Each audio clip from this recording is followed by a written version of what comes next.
Praise the lord. ఈరోజు దేవుని వాగ్దానము, ఆదరణకర్త అనగా తండ్రి నా నామమున పంపబోవు పరిశుద్ధాత్మ సమస్తమును మీకు బోధించి నేను మీతో చెప్పిన సంగతులన్నిటినీ మీకు జ్ఞాపకము చేయును. యోహాను సువార్త 14వ అధ్యాయము 26వ వచనము.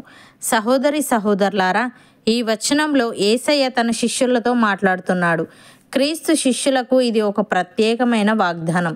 ఇక్కడ యేసయ్య తన శిష్యులకు పరిశుద్ధాత్మ అనుగ్రహించబడడం మరియు పరిశుద్ధాత్మ సమస్తము వారికి బోధించి ఆయన చెప్పిన వాటిని జ్ఞాపకం చేయడం గురించి మాట్లాడాడు. ఇది వాక్యాన్ని లోతుగా అర్థం చేసుకోవడానికి పరిశుద్ధాత్మ మనల్ని నడిపిస్తుందని, క్రైస్తవ నడకలో వారికి బలం మరియు జ్ఞానాన్ని అందిస్తుందని తెలియజేస్తుంది. యేసయ్య చెప్పినదంతా కూడా పరిశుద్ధాత్మ దేవుడు జ్ఞాపకం చేస్తాడు. మనం నేర్చుకోవలసినదంతా ఆయన మనకు నేర్పిస్తాడు. భక్తుడు ఈ విధంగా అంటున్నాడు, దేవుని జ్ఞానము మర్మమైనట్టుగా బోధించుచున్నాము. ఈ జ్ఞానము మరుగై ఉండెను.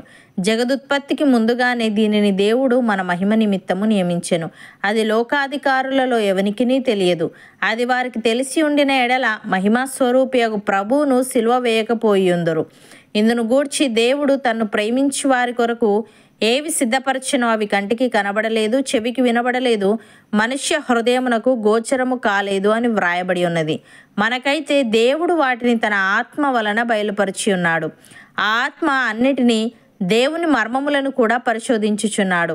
ఒక మనుష్యుని సంగతులు అతనిలోనున్న మనుష్యాత్మకే గాని మనుష్యులలో మరి ఎవనికి తెలియను? అలాగే దేవుని సంగతులు దేవుని ఆత్మకే గాని మరి ఎవనికినీ తెలియవు.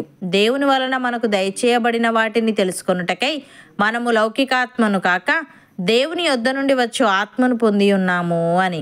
ప్రియులారా, మన రక్షకుడైన దేవుని యొక్క దయయు మానవుల ఎడల ఆయనకున్న ప్రేమయు ప్రత్యక్షమైనప్పుడు మనము నీతిని అనుసరించి చేసిన క్రియల మూలముగా కాక తన కనికరము చొప్పుననే పునర్జన్మ సంబంధమైన స్నానము ద్వారాను పరిశుద్ధాత్మ మనకు నూతన స్వభావము కలుగజేయుట ద్వారాను మనలను రక్షించెను. మనం ఆయన కృప వలన నీతిమంతులమని తీర్చబడి నిత్య జీవమును గూర్చిన నిరీక్షణను బట్టి దానికి వారసుల మగుటకై ఆ పరిశుద్ధాత్మను మన రక్షకుడైన యేసుక్రీస్తు ద్వారా ఆయన మన మీద సమృద్ధిగా కుమ్మరించెను. అపోస్తలుడైన పౌలు ఈ విధంగా అంటున్నాడు, దేవుడు తన చిత్త ప్రకారమైన సంకల్పమును బట్టి మనలను ముందుగా నిర్ణయించి ఆయన యందు స్వాస్థ్యముగా ఏర్పరచెను. ఆయన తన చిత్తానుసారముగా చేసిన నిర్ణయము చొప్పున సమస్త కార్యములను జరిగించుచున్నాడు. మనమును సత్యవాక్యమును అనగా రక్షణ సువార్తను విని క్రీస్తునందు విశ్వాసముంచి వాగ్దానము చేయబడిన ఆత్మచేత ముద్రింపబడితిమి. దేవుని మహిమకు కీర్తి కలుగుటకై ఆయన సంపాదించుకొనిన ప్రజలకు విమోచనము కలుగు నిమిత్తము ఈ ఆత్మ మన స్వాస్థ్యమునకు సంచకరువుగా ఉన్నాడు అని.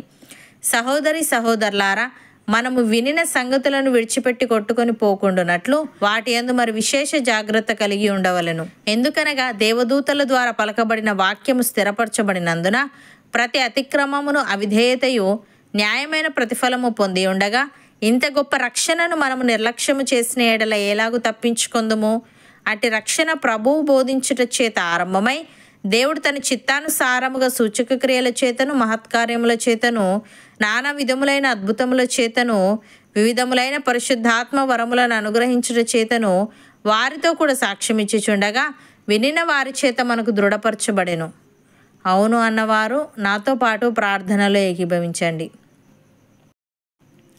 పరిశుద్ధుడా, ప్రేమగల తండ్రి, జీవముగల నా యేసయ్య, ఆదరణకర్త అనగా తండ్రి నీ నామమున పంపబోవు పరిశుద్ధాత్మ సమస్తమును మాకు బోధించి నీవు మాతో చెప్పిన సంగతులన్నిటినీ మాకు జ్ఞాపకము చేయునని, మేము నేర్చుకోవలసినదంతా మాకు నేర్పునని నీవు తెలియజేశావు. దేవా, నీ వలన మాకు దయచేయబడిన వాటిని తెలుసుకొనుటకై మేము లౌకికాత్మను కాక నీ యొద్ద నుండి వచ్చు ఆత్మను పొందుకొని నీ యందు విశ్వాసముంచి వాగ్దానం చేయబడిన నీ ఆత్మచేత ముద్రించబడుటకు సహాయము దయచేయమని, నీవు నీ చిత్తానుసారముగా చేసిన నిర్ణయము చొప్పున సమస్త కార్యములను జరిగించుచున్నావు గనుక మేము వినిన సంగతులను విడిచిపెట్టి కొట్టుకొని పోకుండానట్లు వాటి యందు మరి విశేష జాగ్రత్త కలిగి ఉండుటకు కృపచూపమని, అంతము వరకు నీలో మాలో ప్రతి ఒక్కరిని నీవే స్థిరపరచమని యేసుక్రీస్తు నామమున ప్రార్థిస్తున్నాము తండ్రి. ఆమెన్.